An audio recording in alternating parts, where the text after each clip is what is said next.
Stephen K. Bannon was still chief White House strategist when he declared that the mission of the Donald Trump administration would be deconstruction of the administrative state.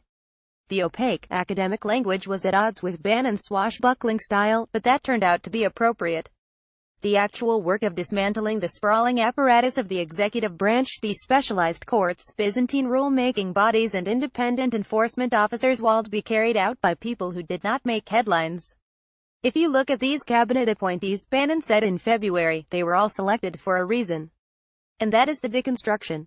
Illustration by Adele Rodriguez for Time. Read more. Working in Trump's Washington is testing Ben Carson's beliefs. For most of the year since Trump's stunning election win, his pronouncements have commanded the public's attention the way an unexpected announcement does on a long plane ride. But on the ground, things have been happening. Quietly, the administration has taken thousands of actions, affecting everyone from the poorest day laborer to the richest investment banker.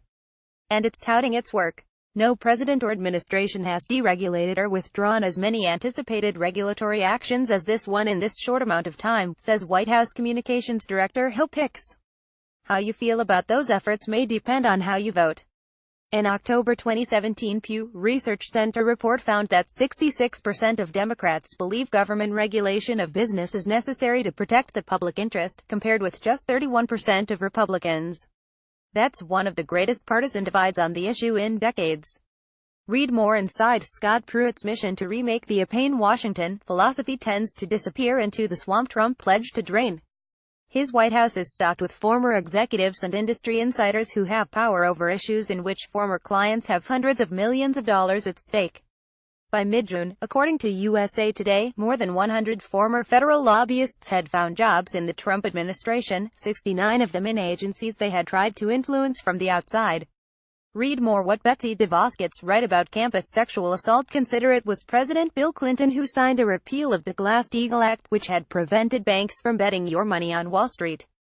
And President George W. Bush imposed almost $30 billion in new regulatory costs on Americans, according to the Heritage Foundation. Ultimately, as with much in life, good government relies on the good faith of those in whom we place our trust. Which is why so much rides on the crew that Trump has put in charge of his D.C. demolition project.